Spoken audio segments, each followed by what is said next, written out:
Hello guys, good morning, good afternoon, good evening sa lahat. Welcome to my YouTube channel, Roselski TV. Guys, andito tayo para mag-reaction dito sa naging panayam ni Beshi dito kay Kalingap Edo. Napakarami niyang itinanong dito pero sinagot naman lahat ito ni Kalingap Edo. Pero bago po yan, pakisuportahan po muna ang ama ng Kalingap, Kuya Bal Santos Matubang, Ate Eda Vlogs at Kalingap Rab. At ayun, mag-start na tayo guys. At alamin natin kung itong mga tanong ni Beshi. Sabi natin si Papa guys. Unang tanong. Sige na, madali mo na ito. Ano ang pinakamahalagang natutunan mo tungkol sa Kalingap? Sa Kalingap. Ayun guys, unang tanong pa lang, ano daw pinakang mahalagang bagay na natutunan ni Kalingap Edo dito sa Kalingap? Kalingap. Sa Kalingap, syempre una ay pagtulong. Ayun di ba? Yun naman talaga ang mission ng Kalingap. Yung talagang pagtulong sa mga mahihirap, pabahayan ang mga di kayang magpabahay, di ba? Yun po ang unang natutunan ni Kalingap Edo dito sa Kalingap. Mga Kalingap pinaka goal at mission natin dito ang tumulong sa kapwa. Yun, ko na rin yun para na-apply ko na rin sarili ko, ito, itong ginagawa ko sa channel ko, halos puro pag-charity yan, wala halos, wala nang iba, puro ganun, ulit-ulit na lang, sanay na din, dito, pangalawa bro, di natin patatagalin to kasi siyempre kailangan mag-enjoy. Ay guys, sunod na tanong natin kay Papa Ed. Sunod na tanong natin kay Papa Ed. Alam ko marami kang pinagdaanan, maraming nangyari. So dito sa tanong natin ito, medyo kahit pa is malapit to. Naniniwala ka ba Papa Ed na may tao sa tamang panahon? Ayun, pangalawang tanong, merong na kung naniniwala daw si Kalingap Edo na merong tao sa tamang panahon, or siguro ibig sabihin ni Beshi dito guys ay yung merong tamang tao para kay Kalingap Edo sa tamang panahon. So ito siguro yung gustong sabihin nitong si Beshi. Po? Ang tao sa tamang parang sa relasyon parang ganun ang tamang panahon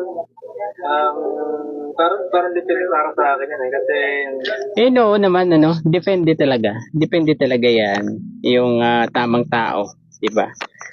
Depende yan kasi hindi naman natin alam kung kailan tayo makakahanap talaga noong para sa atin. Di rin natin alam kung kailan yung tamang panahon na yan.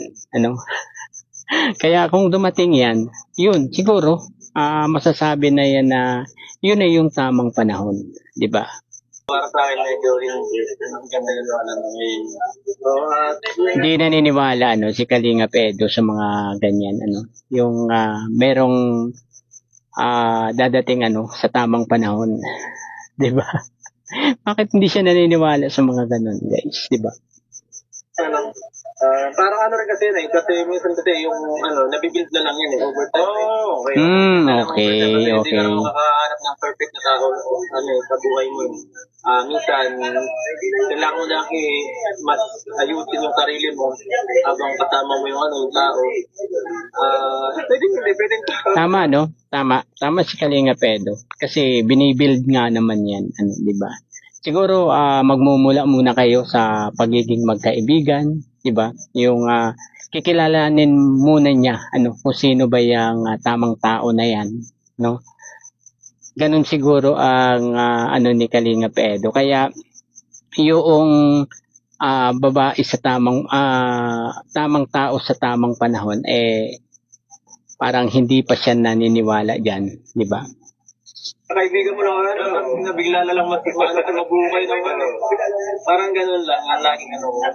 Kasi hindi ako masyadong, mahirap yung mag-expect ka ng sobra sa isang tao pagka, okay na to. Tapos kita mo ngayon taon. Para pala sunod na taon, medyo hindi nagbago ugali. Diba? Hindi na. So ito, next question natin pa pa. Ano pinaka masaya moment mo bilang bahagi ng team Kalinga? Ay, siyempre, yung mga una sa lahat, yung pagtulong, siyempre, lagi naman. Talagang ang bukang bibig talaga ni Kalingap Edo dito, yung pagtulong talaga. Ito yung number one priority talaga ni Kalingap Edo. Kung bakit nandito siya sa Kalingap. Guys, talagang nasa puso niya yung pagtulong. Ako masaya kapag binibigyan ng tulong sa mga tao, bibigyan sila ng saya sa kanilang mukha, nababago natin yung buhay. Ayun, kaya maraming nagmamahal dito kay Kalingap Edo, dahil dito sa kanyang mindset na ganito, yung pagtulong talaga, yung nasa puso niya, wala mang iba, walang iba kundi yung pagtulong lang. Kaya, yun talagang sa pinakamasarap na pakiramdam eh. At bukod pa doon, ganun pag sa ginagawa natin, masaya tayo. Hindi lang tayo nagbibigay ng tapos parang iniisip natin, parang trabaho rin ito, wala. Hindi, dito sa Kalingap guys, habang nagtutulong kami, parang wala lang talaga. Kumbaga ini-enjoy lang ni Kalingap Edo yung pagtulong. Guys, at diyan natin nakikita talaga na si Kalingap Edo talaga ay yung may pusong tumulong talaga sa mahihirap. Guys. Hindi ko maramdaman na parang trabaho itong ginagawa tayo. Parang ginagawa natin, parang enjoy lang tayo sa ginagawa. Parang naglalaro lang tayo pag nag-demission, bibigay tulong. Sa mga oras na yun talaga, masaya ako dahil naging parte ako ng ganitong klaseng grupo. Lumago ako sa sarili ko sa ganitong klaseng grupo at wala akong pinagsistihan dahil napunta ako dito sa grupo. Siyempre, maraming salamat sa lahat ng Kuya Bal, lahat na vlog, Kalinga Prad, kasi kung wala sila talaga, hindi ko alam kung nasaan ako. Siyempre, hindi ko makakalimutan ang Diyos kasi lagi ako. Ayun di ba? Talagang malaki talaga ang naitulong kay Kalingap Edo nitong pamilya ni Ate Edna. Dahil dati nga naman nandito siya sa Laguna. Guys, nagtatrabaho siya diyan sa company or naikwento na niya yan dati nagtinda pa raw siya ng ice cream, di ba? Kung nagpipray nun dati na sana kaya nga sabi pa rin nung kapatid, di ba, yung kapatid ni Kalingap Edo na hindi daw akalain nila na si Kalingap Edo yung magiging vlogger sa kanila kasi nga itong si Kalingap Edo daw ay tahimik lang na mas maayos sa trabaho dati. Hindi ko naman nakalain na diyan ito magbibigay sa akin ng Diyos na na trabaho na at the same time parang sobrang gan lang. Pero nakakatulong ito kapwa. Kaya salamat po. Salamat sa lahat. Saka hindi niya nakakalimutan ang nasa itaas na pasalamatan. Kasi unang-una talaga yan na dapat nating pasalamatan ay yung nasa taas, di ba? Isang magandang moment, itong ganito natin samahan, yung parang team building. Oo, ganito, parang kung nasa normal tayong corporate na trabaho, hindi natin, bihira lang to. Oo, once a year. Ganun, pero ito dahil, hawak natin oras natin, masaya. Yun ang importante doon, hawak nila yung oras, diyan sa kanilang trabaho. Di ba? Kita-kita, oo. So, thank you, Papa Jom. Ay, Papa Jom. Nagkakamali lagi si Beshi, laging Papa Joms ang bukang bibig. Siguro namimiss na ni Beshi, si Papa Joms, At siguro ay laging kasama ni Beshi itong si Papa Joms. Kaya Papa Joms siya ng Papa Joms.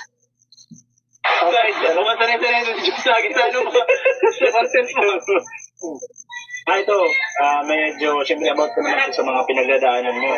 Paano mo pinagdadaanan sa yan? Wala yung mga pinagdadaanan. Pero lahat niya. Ito, paano mo inaharap ang pinagdadaanan daw ni Kalingap Edo. mga pagsubok mo sa buhay? Una sa lahat, siyempre, sa paglapit sa Diyos, kasi yun lang ang pinaka ko parang nilalapitan kapag punta ko sa kapilya para magdasal. So, Ayan, siyempre, guys, ganyan si Kalingap Edo ka-religyoso. Guys? Kapag may problema siya, unang-una niyang nilalapitan si God. Nagdadasal siya. Pupunta siya sa kapilya or sa simbahan, para magdasal. Siguro pinapagdasal niya na sana ay maging matibay siya, di ba? Na kayanin yung lahat ng pagsubok na ibinibigay, di ba? mga magulang, siyempre masabi yung problema, siyempre silang pinakaunang maantay, masuporta sa lahat ng bagay. Then, sunod dito mga grupo natin, tayo, parang pamilya na rin kasi tayo dito talaga eh. Yes. So, parang pagka ganun, so yan, bawat isa, salamat. Papasalamat ako sa mga kasama natin. Kasi itong mga nakarang dito talaga medyo mahirap ang hangganan. At ang mga kaibigan tayo na kahit paano. Na tayo, nasikaso kahit paano sa oras ng atin. And guys, talagang naramdaman ni Kalingap Edo, yung mga issue, yung mga pinagdaanan nila, nung mga nakaraang araw. Guys, talagang dinamdam din pala talaga ni Kalingap Edo yun, Buti na lang, andyan yung mga kasamahan niya, mga kaibigan niya, para dumamay or nangungumusta, kay Kalingap Edo. Medyo malungkot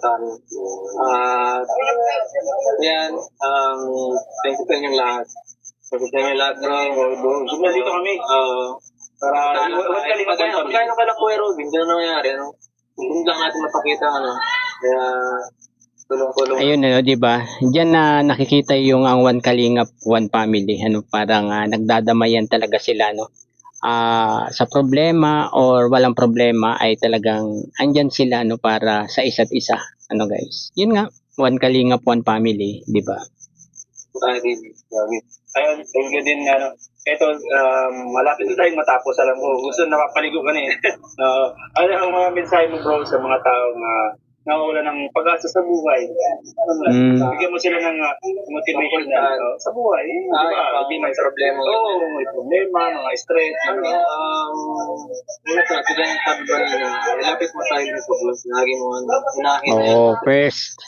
First, unahin mo, lapitan si God. Pangalawa siguro, family. Tapos mga totoong kaibigan.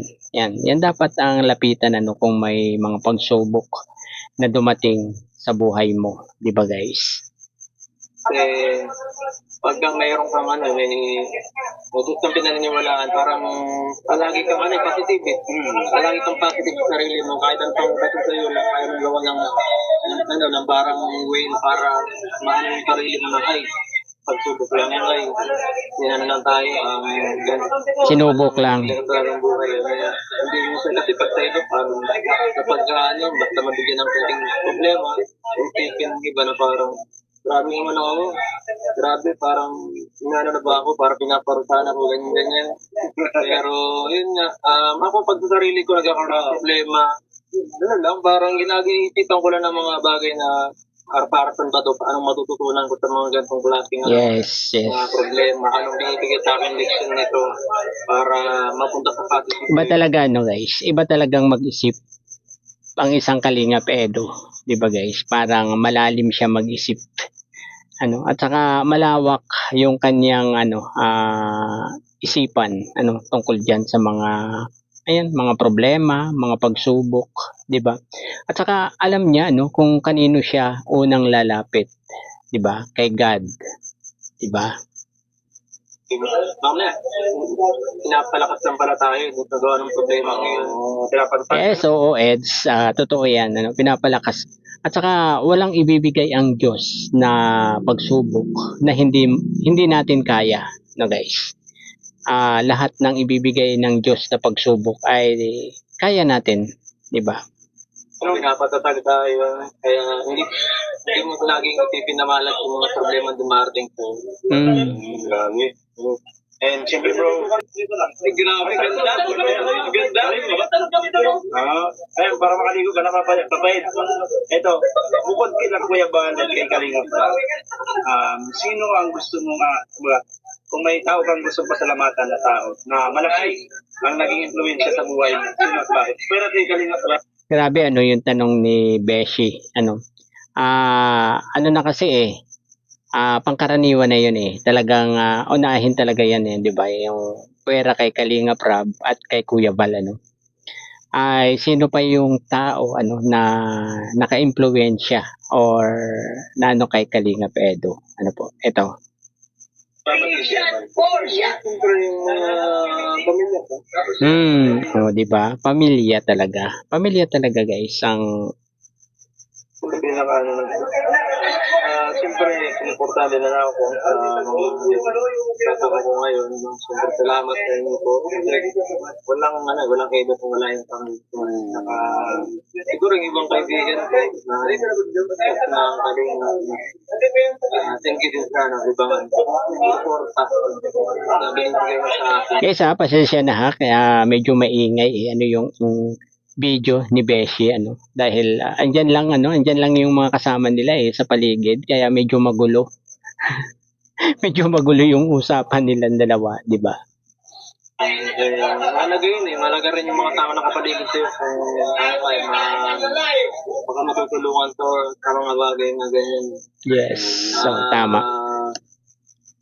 Yun lang talaga walang may last Papa Jones, para tayo yung mga Guys, ito na last. Papa Jones na naman ang sinabi ni ni Beshi dito Last na question na siguro ito ni Beshi kay Kalinga Edo.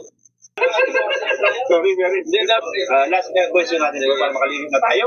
Ano ang pangarap mo para sa sarili mo at sa mga taong mahalaga sa iyo? pangarap sa sarili. Guys, ito maganda rin yung tanong ni Beshi Hindi ko alam Pangarap ko na to Ito pangarap ko lagi ko sinasabi sa sarili ko. Pangarap ko maging parang malaya.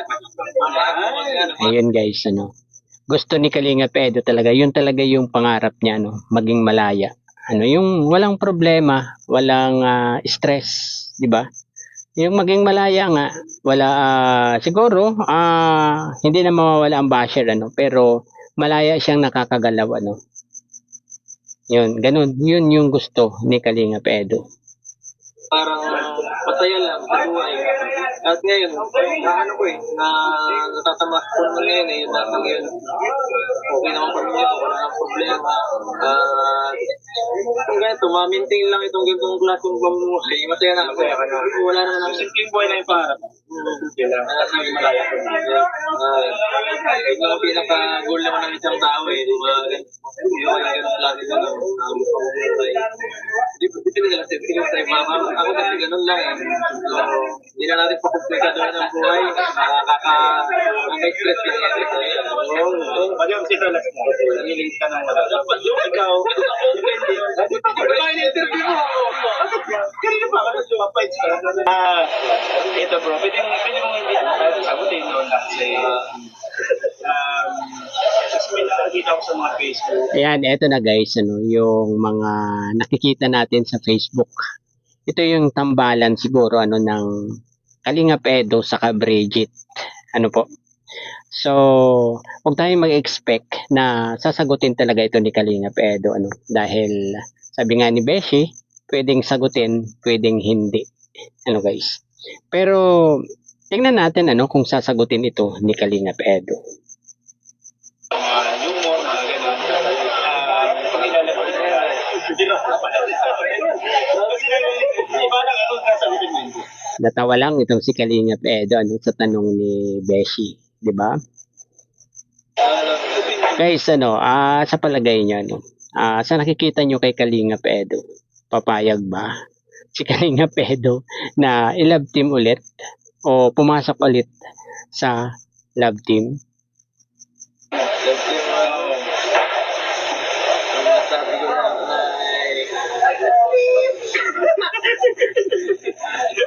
Ayun, dahil secret muna. Siyempre hindi siya mapag- Ayun guys, di ba? Secret daw muna, guys. So, grabe pa-secret pa itong si Kalinga Edo Hindi niya sinagot guys yung tanong. Kaya lang ay talagang eto, secret daw, 'di ba? Secret muna. At sa palagay nyo guys, ano sa palagay nyo dito sa sagot ni Kalingap Edo na to, na secret muna, 'di ba? Kahit sa ngayon. Ayan guys, talagang napakaganda ng ginawa ni Beshi dito dahil naitanong din niya yung mga kumakalat nga sa Facebook. Kaya lang wala tayong nakuhang sagot kay Kalingap Edo Talagang secret daw muna. Ayun, siguro ay hanggang dito na lamang po ang ating pagre-reaction dito sa panayam ni Beshi kay Kalingap Edo. At talagang nakilala natin talaga dito si Kalingap Edo, kung ano siya at kung paano siya mag-isip sa mga bagay-bagay, lalong-lalo na sa mga problema at mga issue. Po. Ayun, hanggang dito na lamang po. Bye-bye. God bless po sa lahat. Peace.